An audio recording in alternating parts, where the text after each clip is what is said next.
Welcome to Knicksfandom. This is an independent New York Knicks fan-based podcast, which was created by fans for fans. The show is hosted by LA Blackwell, Danny, and Flau. They'll discuss the issues surrounding the Knicks, the NBA, and various other sports-related topics. Join us. It's going to be a heck of a ride.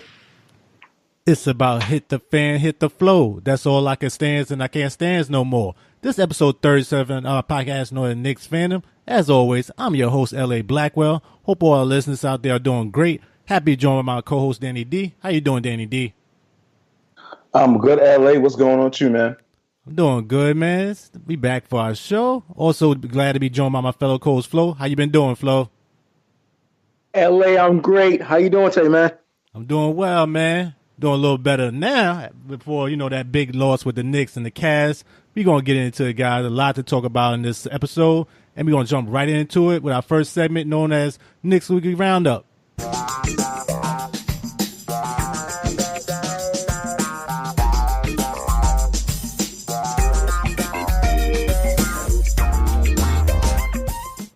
And since our last podcast, the Knicks played the Cleveland Cavaliers, Utah Jazz, and Toronto Raptors. They went 1-2 since our last podcast, and the record now stands at 8-7. They lost to the Cavs 104-101. They beat the Jazz 106-101, and then they lost again to the Raptors for 107-84. Knicks are scheduled to play the Clippers on the next upcoming game. But first up, fellas, what's your thoughts pertaining to that Cavs game? Starting with you, Danny D. That was a rough one. Man. Knicks messed me up, man. I had them winning this game, man. I was trying to go back-to-back, being 3-1, and be Knickodomus of this right here player. They messed me up. Well, what can we say? We're up by 23. We were coasting, doing our thing, and just, it's just the fourth quarter really killed us. And then I really have to give it up. I really have to give it up to the Cavs in the sense that those guys are veterans. You had freaking Kyle Korver having 19 points in the fourth quarter, chucking up threes. Shannon Fry coming off the bench, trucking up threes, and Dwayne Wade getting busy. That second unit of the Cavs really stepped up, and they went on that run, man. They outscored us 43-25, and they got the W.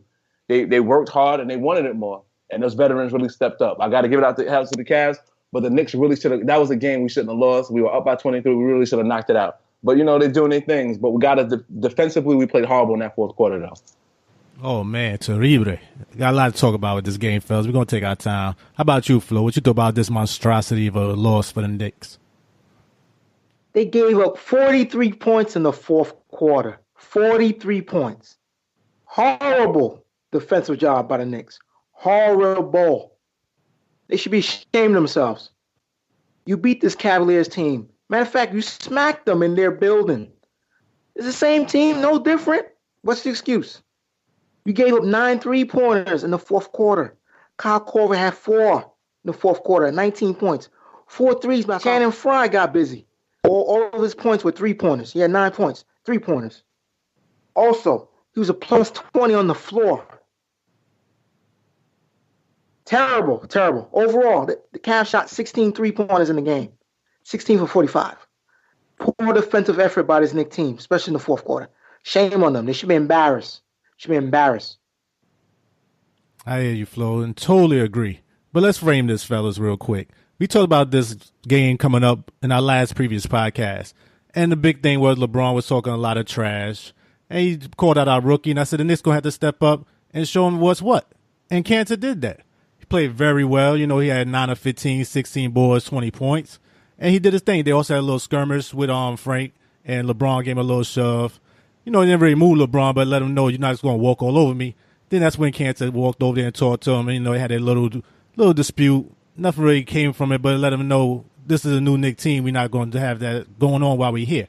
So that was cool. I wanted to see that. I was very happy to see that. Same thing with Courtney Lee stepped up. But I got to tell it like it really is. I know we get on Tim Hardaway, but Tim Hardaway played great in that game. He's one of the few guys that took it to the basket, guys. But KP, hurt or not, he did not step up at all, man. He went 7 of 21, only 1 block, 20 points, and missed some crucial free throws down the stretch. And then he got a big shot on him that LeBron caught him on the outside too. So it's like he did not bring his A game. I got to call that out. But, he's a young guy. It's going to take time to get to that point. But at the same time, you can't just let LeBron hold you one-on-one and just stop you from doing what you're doing. You was having 30 points before that. Shoot over him at least. Do something. So he did a horrible job to me. Also, the defense, like you stated, Flo, was not great. Too many times Dwayne Wade had me in the backcourt, too many backdoor cuts. He got 7-15, I think 15 points with a plus 13 and a plus minus. That's horrible, man. You can't let Dwayne Wade do that at this stage in his career. Same thing with LeBron. He did his thing. Expect him to do that. But he wasn't the main guy to me. Like you stated, Kyle Korver went off 5 of 12 from three, 6 of 6 from free throw, 21 points.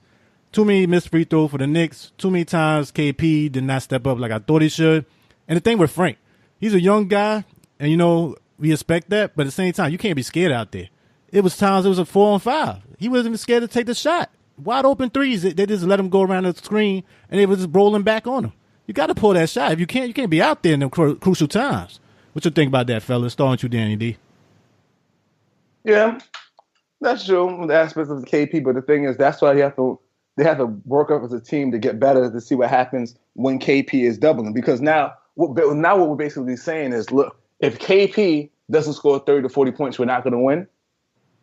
You know what I'm saying? So there really other people have to step up, and the bench has to step up too.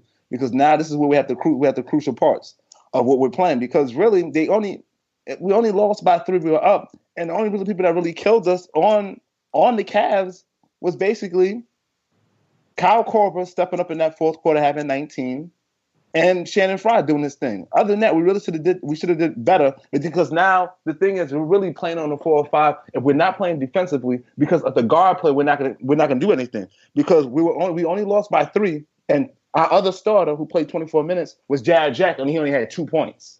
You understand what I'm saying? And he shot 1 for 5. So that's how we're really playing with a disadvantage on that. And then McDermott, who's another scorer, played 20 minutes, and he only had 2 points. Oh, please. That was horrible. Lance Thomas, 2 or 3, missed a negative 14 on plus minus in 17 minutes. Come on, man. 17 minutes.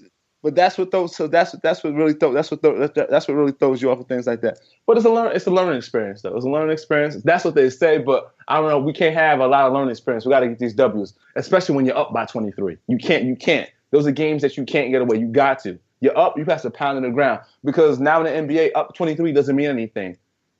Teams are down by 20 and they're coming back and they're winning by 20. So that's the thing they have to understand and what to do to capitalize when you're up by that much.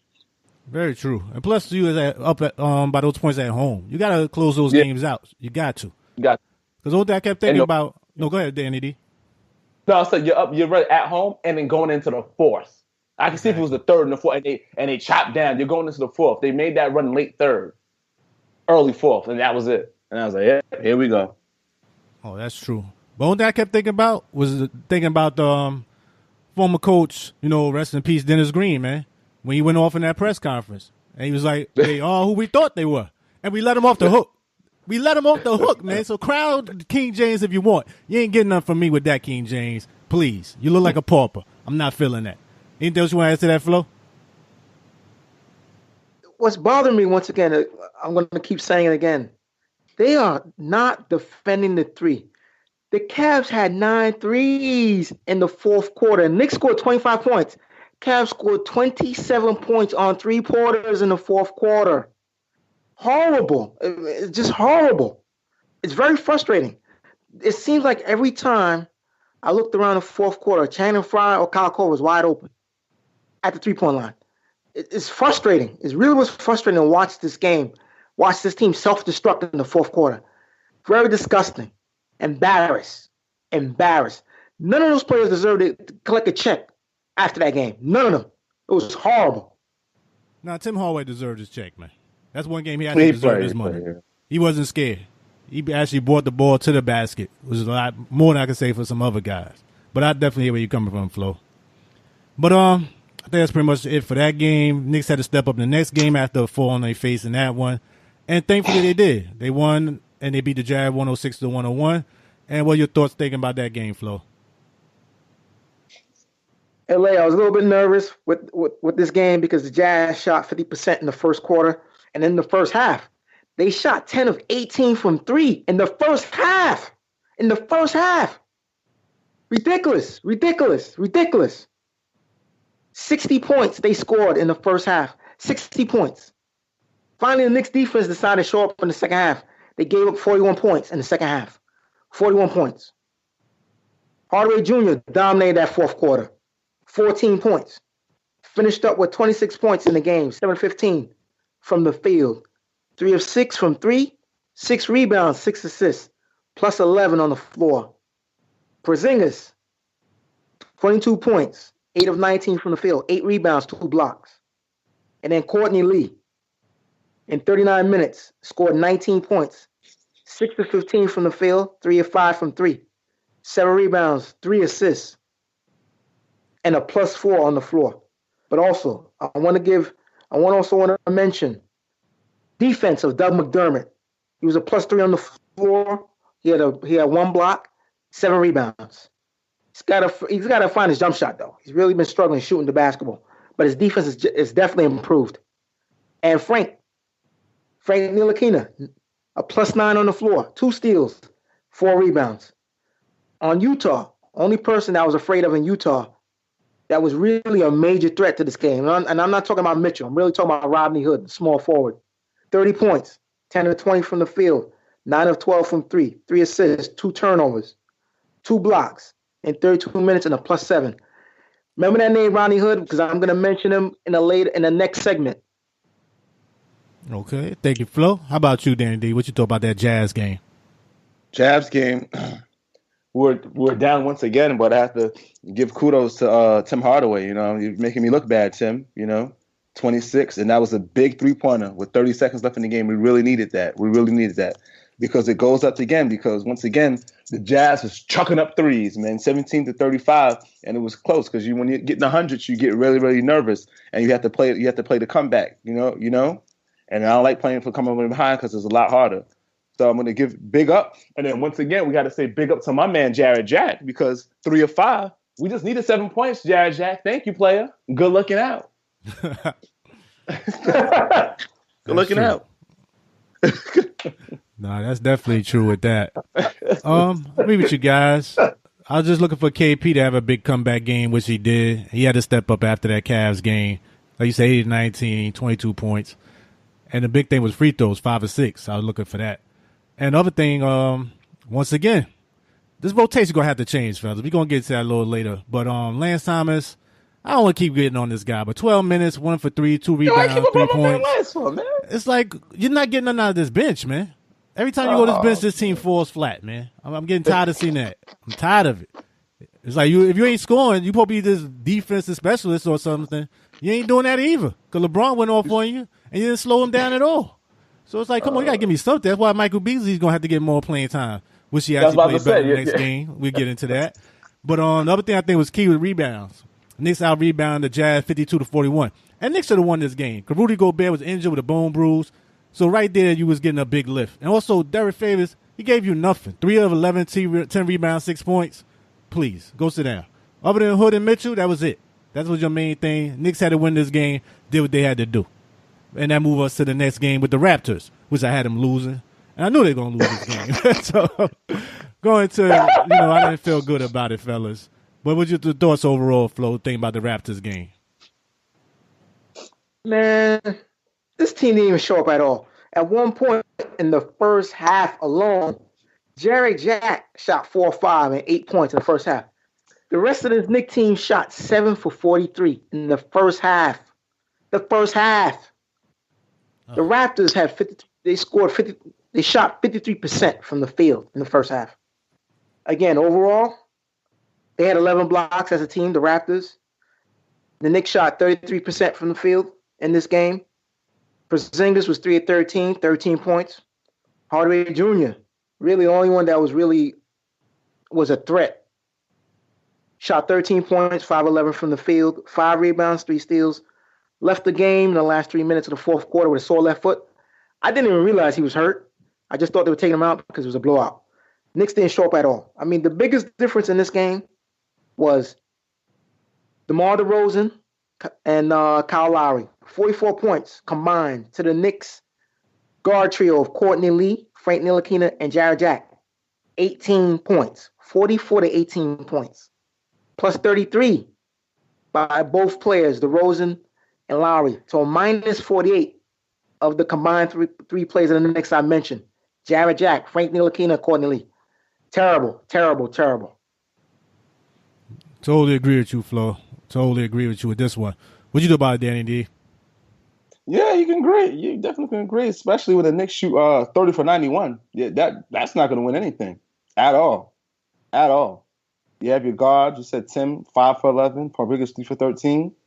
They said they were getting some good looks. It just wasn't falling down. They said they were out of rhythm. And then you can't play around with the Raptors. You know that. You got that. You got Kyle Lowry doing his thing. DeMar DeRozan's doing this thing. Then off the bench, I didn't even know C.J. Miles was on Toronto. He scores 14, 3 for 5. And they just was a better team overall. Percentage-wise, they shot 56%. They threw up some threes. They shot well from the foul line. And what killed us, too, was the points in the paint. And then we usually control points in the paint. Toronto had 56 points in the paint, and they had better fast break points. They had 26 fast break points. So other than that, we were just doomed to lose from the get-go.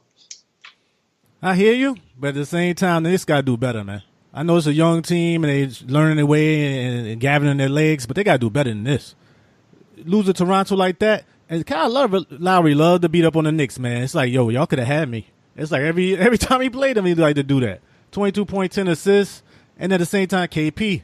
I don't know if he hurt. If he's still hurt with that arm, you might have to limit his minutes a little bit. 3 of 13, 5 of 6 free throws, 4 blocks, 3 turnovers. They ain't going to get it done. Same thing with Courtney Lee. He struggled this time. He came back to earth. 1 of 9, 1 of 5 from 3-point land, 3 points. That's not going to get done out of your starting 2-guard. And then the other thing, you look at it, like you said, Danny D, C.J. Miles had a plus-minus of 15 and plus-minus. That's horrible for a dude that's stepping in there. Mind you, they had 2 starters missing. You didn't have no Ibaka, you didn't have no Powell. And you didn't even show up, and you got blown out like this? Come on, man. Poor shooting, abysmal defense. There's no excuse for that after the game before that.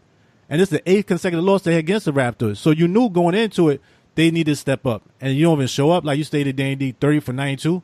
Overall field goal percentage. That's the lowest they had all season, fellas. All season. So it's like, I don't know. That fall on the Knicks, that fall on coach a little bit to me. You got to make them step up better than that. But any other thoughts y'all got regarding these games? Any trends y'all see? Anything you worry about these Knicks?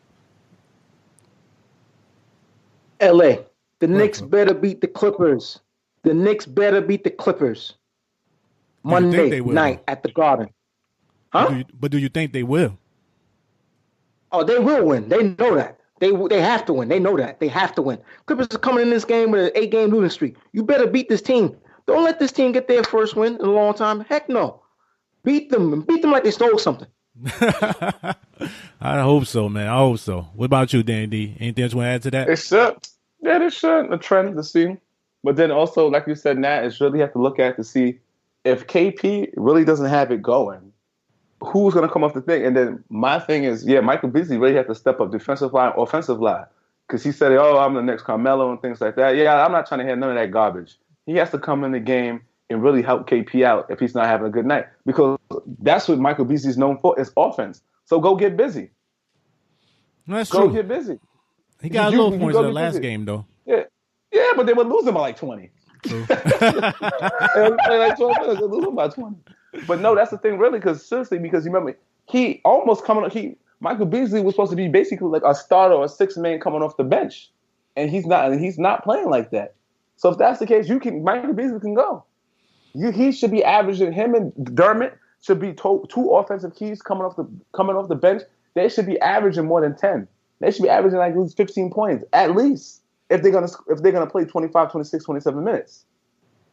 No, I agree. But the only thing is, in his defense, a little bit, he hasn't been getting great, consistent playing time in my eyes. If anything, take some of the Lance Thomas minutes away. Get that to Beasley, man. That's what I would do at this point. But that's pretty much it, fellas, for the weekly Knicks Roundup, which jumps us right into our next segment, Noise Behind the Scenes. Okay, and for our listeners out there that may be new, behind the scenes is basically where we talk about any G League development news, trade rumors, or Knicks articles that we may find interesting for our listeners out there. Starting with you, Danny D. You got anything for us regarding behind the scenes? The behind the scenes is basically relating to the Knicks and they're winning right now. And it goes from Fred Kerber. He says the stretch the Knicks will have to survive. So right now we're talking about the Knicks doing their thing at home and away. So he's basically saying in his article the Knicks win now really has a double meaning. Because right now, from the late November to December, the Knicks have to win as many possible games as possible. Because from December 27th to February 2nd, the Knicks play 20 games, and only 4 games are at home. So in January, they're playing 12 of the 16 games on the road. And some of the teams that they're going to play on the road are going to be Washington Wizards, Miami Heat, the Timberwolves. The Nets really don't count because that's really just across the water. Memphis Grizzlies, the Golden State Warriors. They're going out to Utah. They're going to Denver, and they're going to play Boston. And this is all happening in January. So right now, we got to win as many games as we can at home.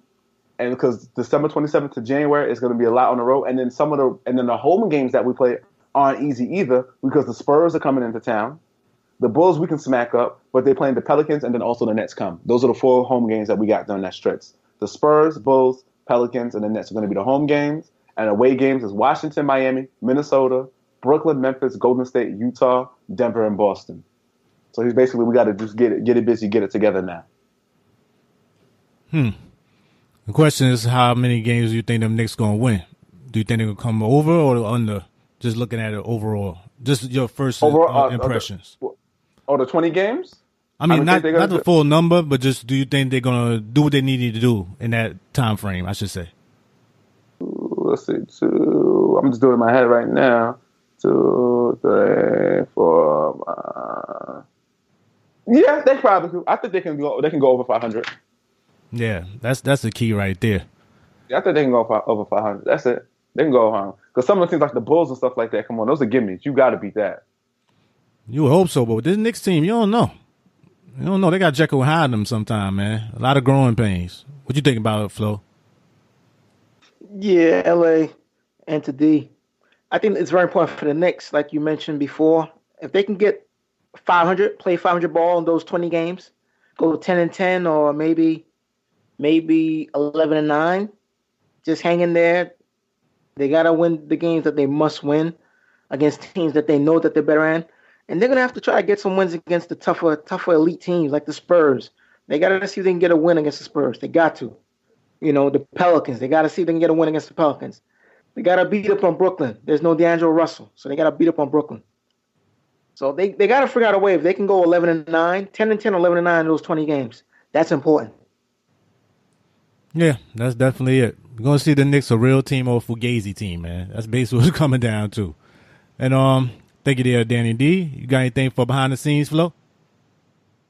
Yes, LA, I do. I have 2 things. I want to jump into the G League stuff. The Knicks, the Westchester Knicks, beat the Greensboro Storm 95-86 at the Westchester County Center. It was actually the Knicks' first home win of the season. Most of their wins have been on the road, so this was their first home win of the season. Center Luke Cornett had 21 points in 37 minutes, 7 of 12 from the field, 5 of 8 from 3, 5 rebounds, 3 assists, 1 turnover, 3 steals, and a plus 16 in 37 minutes. And point guard, Trey Burke, Danny's favorite point guard, 7 of 14 from the field, 20 points in 38 minutes, 3 rebounds, 2 assists, 2 turnovers, 1 steal, and a plus 22 on the floor. Currently, the Westchester Knicks are 4-3 overall, and they're second in the Atlantic Division. Nice. Okay. Any players specifically that's doing real well in the G League that you like to see come up? I know you've been following it closely. Trey Burke is one guy. He has really been consistent. That's the one guy definitely where I would love to see him come up, but it's going to be hard because you got Ramon Sessions there. And I think the Knicks would rather have 2 veterans with Frank as opposed to one veteran in Jack and then, 2 youngsters because Burke is still a youngster. He's not. I don't consider him a real NBA vet yet. Okay. I see your point. I do as well. And what about your other topic you have for behind the scenes, Flo?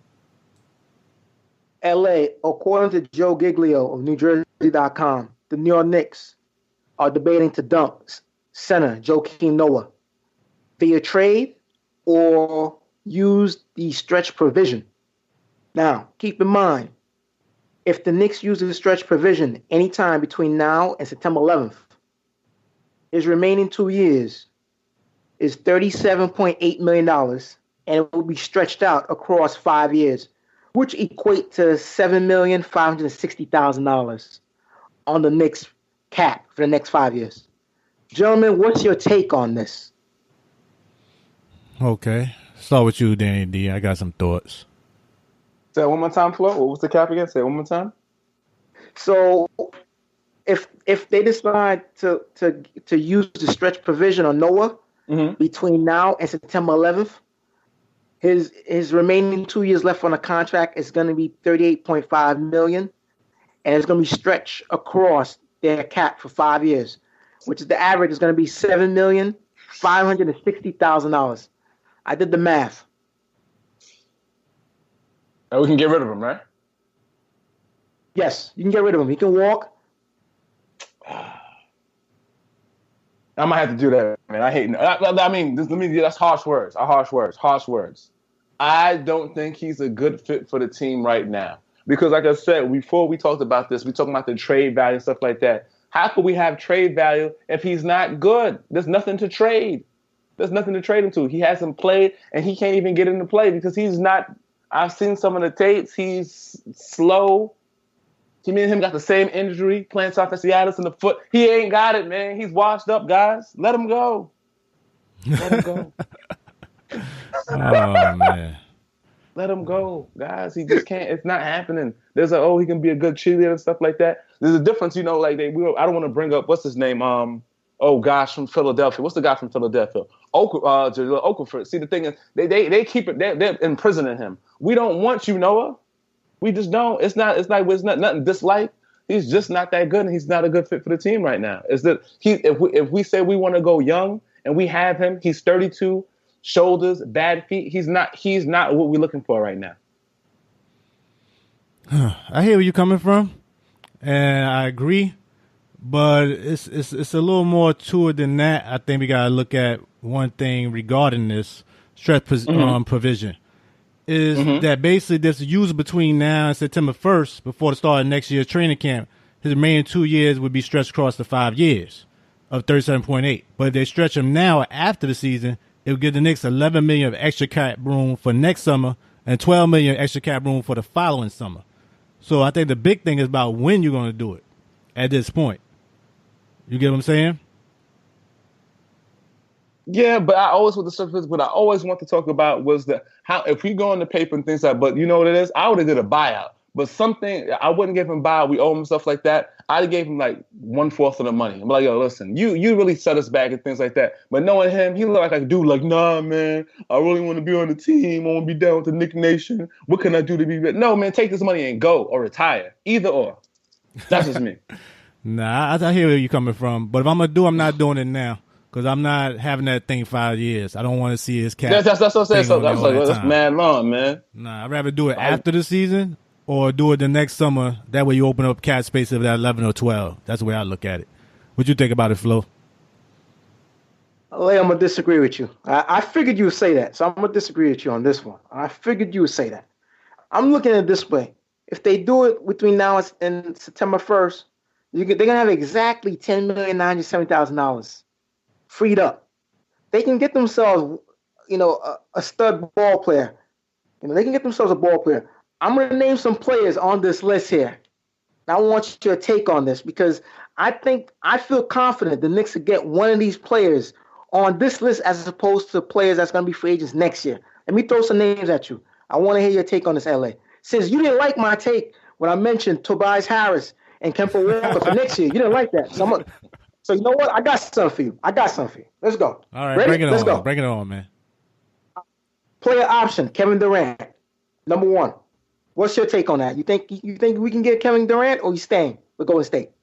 He ain't going nowhere. That's what's happened, man. He ain't going nowhere. That dude on no part of New York, man. He fugazi tough guy. Who's up next? Up next. All right, let's go. Up next, Danny Green, player option. Danny Green, no thank you. I don't want to. Jump in Okay. time there, D, if you agree or disagree with it. Go ahead, Flo. Wesley Matthews Jr. No, thank you. I want him either. He ain't gonna get us over, man. Fine. All right. How about Rudy Gay? Play option. Nah, I don't want him either. He too inconsistent, Okay. man. Okay. Now I'm gonna mention some players that I know that you should like. I'm gonna mention some players. I was teasing you a little bit. You ready? I'm ready, man. Paul George. That's Danny D guy right there, man. Yeah, good fit, man. Good fit. Well, it's a good fit. You know how I feel about Paul George, man. I don't think you're gonna have enough money to get him because you're gonna want max money. You're not gonna have enough to pay him with that. Not no $10 million. You're gonna try to sign with OKC or somebody to get the max in my eyes. So I think it's just gonna be real hard to get him to get for less than that, and that's not gonna be enough. And it's not gonna have enough cap space that year. Okay, I'm gonna give you a player that'll be perfect for the Knicks bench. Since you talk about scoring, I'll give you a restricted free agent, shooting guard from Denver, Will Burton. He's all right for cheap, but I mean he's a nice replacement if Lee was not there. But Lee is still going to be here until 2019-2020 season. That's his last year. He's still signing the Knicks, and I don't see them trading him. So to me, it's like you just duplicating the services at that point. I don't know what else you're going to really get a bigger push out of that. My whole thing is with the Knicks, I want a bigger piece, man. I want a piece that's going to push them over. Because that's the thing I'm looking at with KP, like you stated earlier, Danny D. When he struggled, the Knicks struggled. And it's like Tim Hardaway been playing well, but as you see, if KP not playing well, even if Tim Hardaway play well, they're still losing. So you need another person that could be that extra piece. If KP not playing well, Tim Hardaway and this guy can get y'all over the top as long as everybody else do their job. That's what I'm looking at. I don't see a Willie Burton or Matthews or any of those guys being that type of player. That's the way I'm looking at it. But go ahead, Flo. All right, 3 more players. Kyle Anderson, restricted free agent, Spurs. If I could get him for cheap, same thing. I like him, but I'm not paying over the cap for him. I'm not busting my cap, man. I told you I'm looking at this team 2 years from now. That's what I keep looking at. Oh man, you hard to please, man. I realize that. You're very hard to please. Hey, man. All right, Rodney Hood. I know that's your guy, man. Rodney Hood, man. He's okay. He's a good player. I won't disagree. He just dropped third in the Knicks. What can I say? But I wouldn't want him as my star player as a third option. Would you want him there, Danny D? It comes down to how much he wants, though. If he's not trying to break the bank and things like that, something reasonable, I'll just take him. I'll take him. Okay. And who's your other player? The last player on this list, Carmelo Anthony 2.0, restricted free agent, age 23, of the Milwaukee Bucks, Jabari Parker. Now, that's the one guy I would like to see what he's going to do by that time. I'm not paying him that now. He got to play some minutes for I'm going to even think about giving some real money. He got to play a full season at least. I'm not giving no money like that right now. But my thing is... Wait a minute. Go ahead, Flo. Wait a minute. You mean to tell me you're not giving him any money? But I've seen your boy, Zach LaVine, in more commercials than the NBA games this year. I knew you would say something like that. I knew you would say something like that. Come on, man. I like Zach LaVine talent, man. I still like Zach LaVine. I'm not going to pay him that money right now either, though. We're talking about Zach LaVine, the dude that didn't have played no basketball this year? Y'all talking about that guy? That guy I still like his talent. And he's That's still the guy young. you're talking about? That's the guy he's talking about? The guy that we haven't seen play this year? But I'm not going to give him that money. That's the thing. You asked the Knicks if I want to sign Zach LaVine? No. But you said he's going to be done, Danny D. We spoke about that outside of the thing.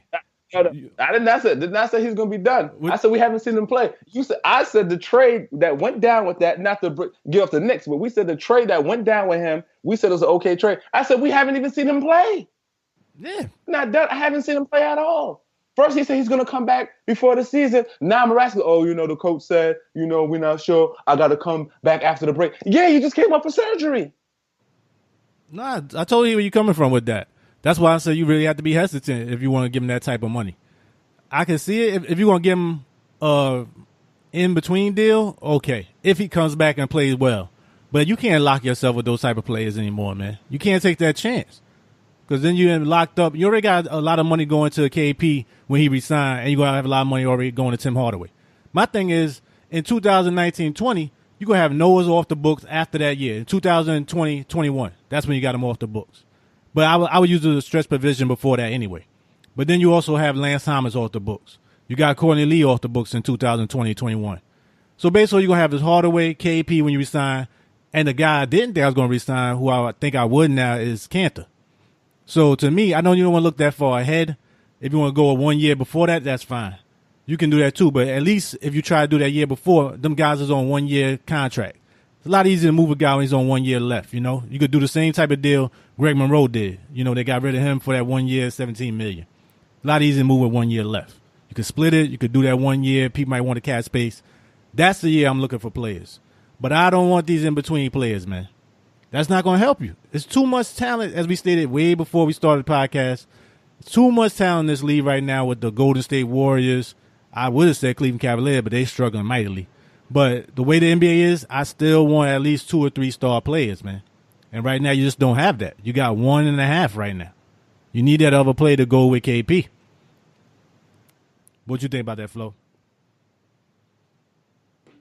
But here's the thing, LA. You really believe you can convince a Klay Thompson or Kawhi Leonard to come to New York in 2020? You really believe that?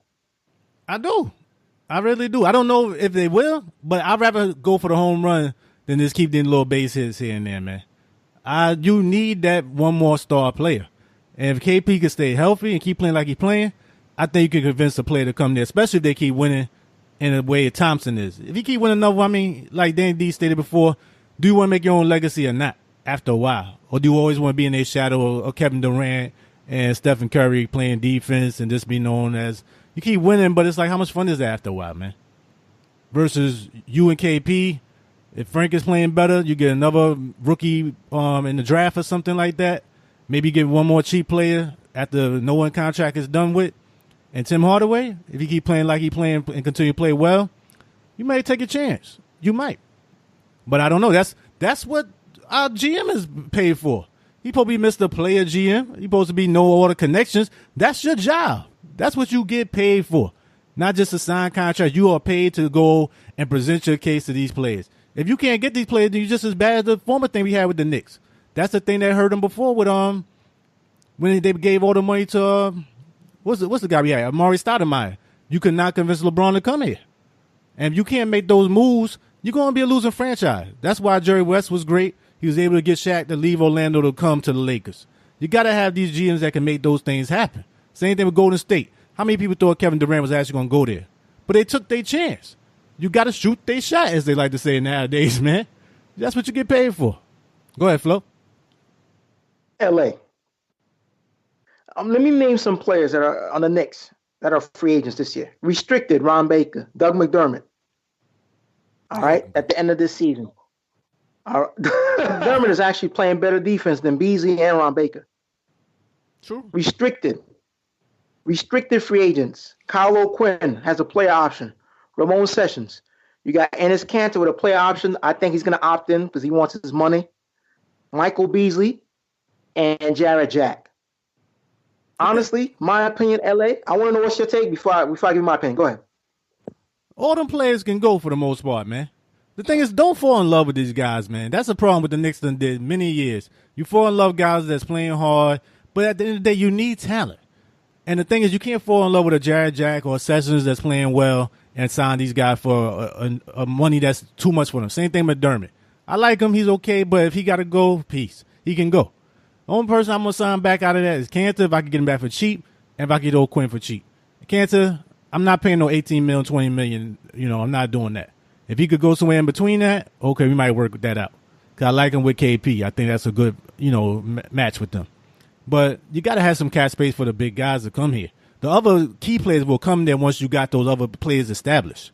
That always happens. You seen that, Danny D. Golden State. Oh, everybody wants to sign up. David West, he want to just hitch a ride on this thing. Because that's what players do nowadays. Once they see the thing is set up, they'll take a cheap 1 year, 2 year. As long as they feel they got a legitimate chance in the playoffs. And in the East, when you get one more player, you got a legitimate chance right now. Look at what the Celtics are doing. They're playing great, and you even got Gordon Hayward over there. That says a lot right now with the level of play of the East right now. But go ahead, Flo. Yeah, LA. I'm re-signing Jared Jack 2 years, $9 million. I'm giving that Ron Baker deal. That's what I would do. Because you know why? I don't think Frank is ready to start until he's ready for his fourth season in the NBA. Then I think he'll be ready to start. So I'll start Jared Jack for the next 2 years. I'm gonna see if I can work out a deal with Cantor and O'Quinn. Sessions, Beasley can go. Ron Baker, you can kick rocks also. McDermott, I gotta figure out if I can work out some type of deal and re-sign him. Now keep in mind, LA, 2019, the Knicks have 2 restricted free agents, Porzingis and Billy Hernan-Gomez, which means that you can go over the cap to re-sign these guys. I don't have a problem re-signing both of those players in 2019. I really don't. No, I hear you, but I mean, what's the other pieces that you're going to get that's going to get you to where you want to go? That's my thing. It all goes back to where you want to go. You can sign this team back, but as you see, this team is not top 2 or 3 in the East, man. So I'm like, what are you re-signing? And Jared Jack, I'm not giving him that money. No way. This is like founding youth right now. I'm shocked he got this much left in him. I'm not giving that type of money another year. I could go get a cheaper dude for that or a more proven product. Rondo or somebody out there might be out there available by then. I'm going to wait and see. Yeah, Rondo will be available. Exactly. I'm going to wait and see. Rondo will be available. So I can wait and see with that. But my thing is you got to get that next piece. And just re-sign these players ain't going to be enough to do it. And even if you sign these players with Wesley Matthews, what is that going to get you? That's my point. All right, you sign him, you got Wesley Matthews. What you got? You don't have much. You really don't. Exactly.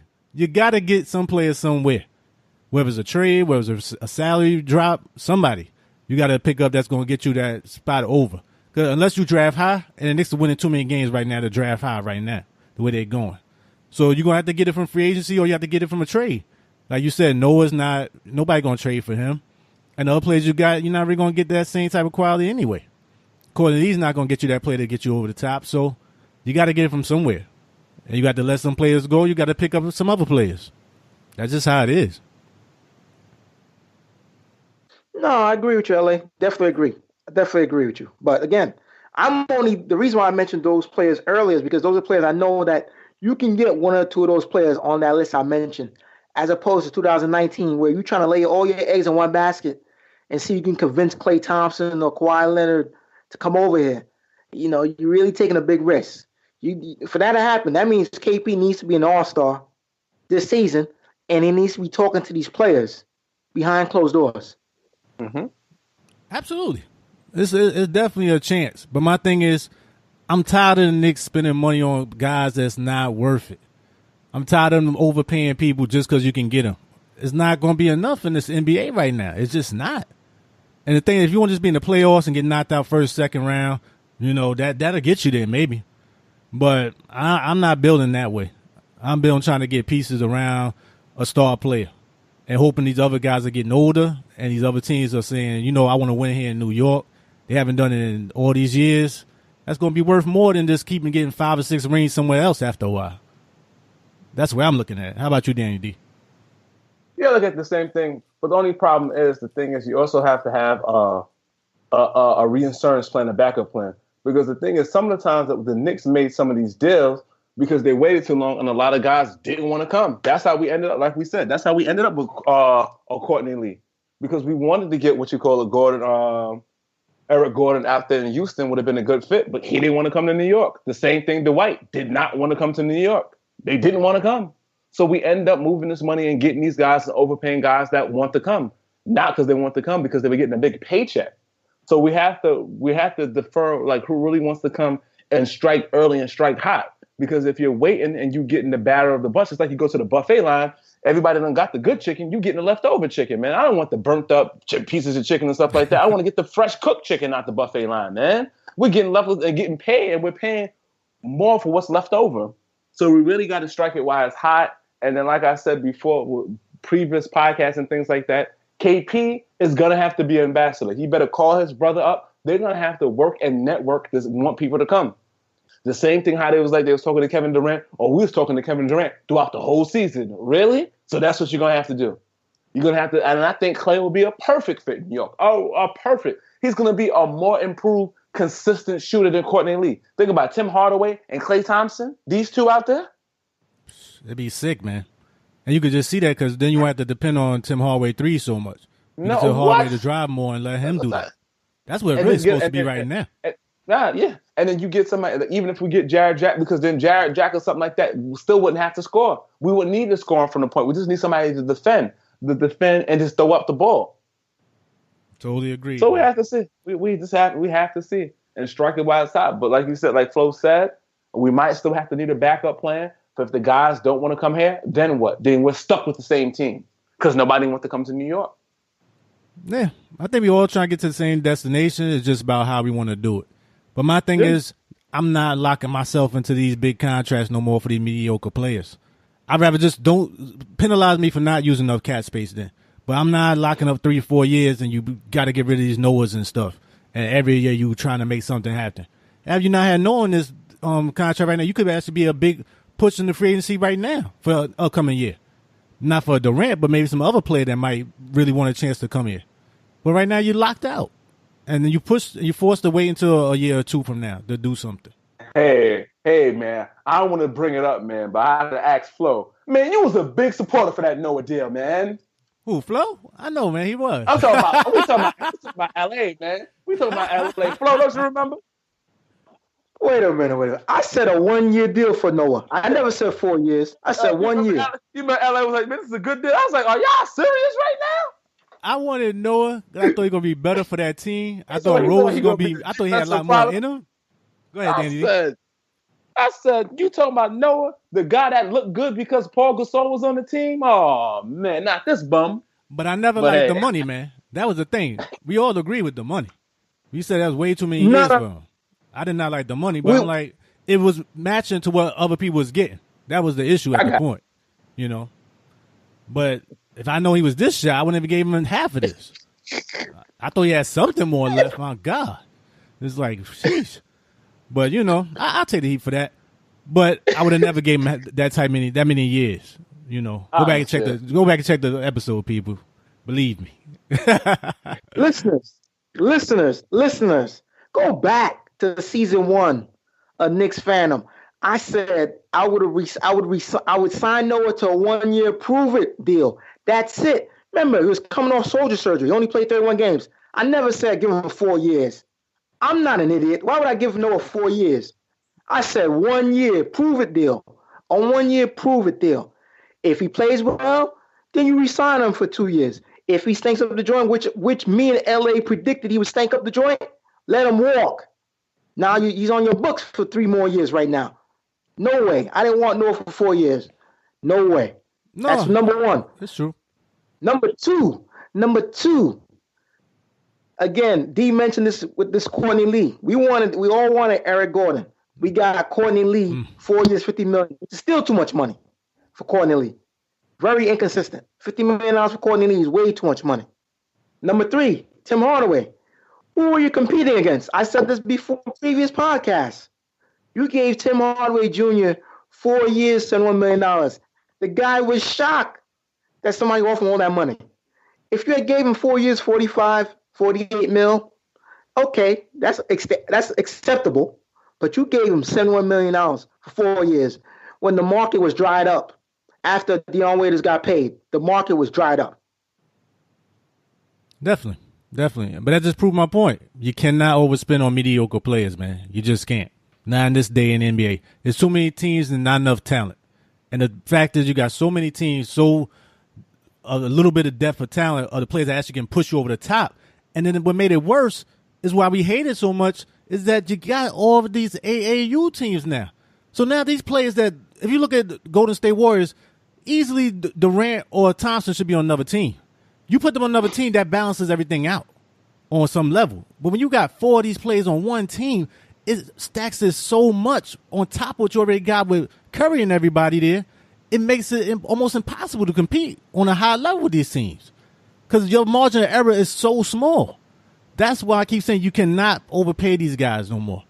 And that's the thing why I liked the Rosedale at the time. I said, if he's great, all right, with this team, you can see what you got. I thought maybe Melo still had some left. He didn't. All right, but he was gone. So you had the cap space to make a move. And you gave a lot of it to Tim Hardaway. But you still had a lot left on Noah. But this is what the Knicks got to learn from that and move forward and not overpay for guys that's not star players. It's one thing if you played a player that was great and he got hurt and you just lost out, that's something different. But you can't do it for these players that you just hoping they're going to make a big jump and they never played that way their whole career. That's where they keep getting bit in the behind, you know. But I think we got into as much as we could with those topics to be going behind the scenes, fellas. And that brings us right to our closing remarks for today's show. Starting with you, Danny D. You got any closing remarks for today's show? Just want to thank the listeners and thank you guys for letting me be on this show. Keep on spreading the love, subscribing, and spreading the news. Appreciate it, listeners. All right. Thank you, dear Danny D. Much appreciated. How about you, Flo? You got anything for our closing remarks? LA, I want to thank you and D for allowing me part of this great show known as Knicksfandom. I want to thank all the listeners. Please subscribe, tell a friend. Also, we're all over the place. Don't just rely on us on YouTube. Remember, we're on iTunes. We're on SoundCloud. We're on Spreaker.com. We're on TuneIn. We're all over. So don't just look on us only on YouTube. We're all over. Please check us out. Thank you so much, listeners. Appreciate it. Thank you, Flo. Much appreciated. And definitely, we also on our Facebook page for Knicksfandom. We upload episodes every time they come out, so make sure to check there on a consistent basis. And we also on Stitcher as well. So we're going to be on YouTube. We're going to upload some more clips in the next coming days or so, or later today as well. So make sure to tune in. Much appreciated to our listeners. Great appreciation to my co-hosts as well. Really enjoyed today's episode. Hope you listeners out there enjoyed it as well. Thanks again. Make sure to subscribe and tell a friend.